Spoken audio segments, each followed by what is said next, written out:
Is recognized for 2 minutes. Thank you, Madam Speaker. This impeachment charade did not start with a whistleblower complaint. The campaign to impeach a duly elected president and overturn the will of 63 million Americans started 19 minutes after the president took the oath of office. 19 minutes after the inauguration, the Washington Post published a story headline, "The campaign to impeach President Trump has begun." The first day of this Congress, on day one, Democratic member of my class called for the impeachment of the president long before the call to the Ukraine. Then it was the Russia collusion hoax, then obstruction of justice, then bribery, then quid pro quo, none of which are included in these articles before us today.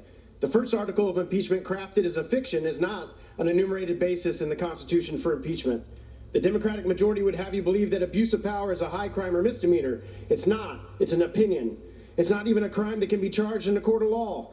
Unlike Presidents Nixon and Clinton, who were tried for actual crimes, this president is being impeached on vague phrases that appear nowhere in our Constitution.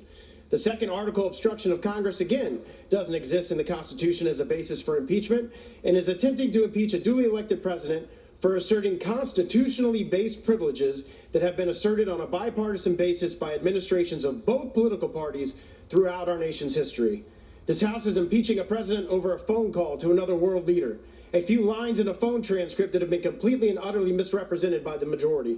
The process that ensued was anything but open, transparent, bipartisan, or equitable, abandoning all past historical due process afforded the minority and the president. The Democrats ran a partisan investigation, refusing the rights of the minority, refusing the ability for the president's counsel to call witnesses, refusing to allow the president's counsel to cross-examine fact witnesses, and refusing a minority hearing day, just to name a few.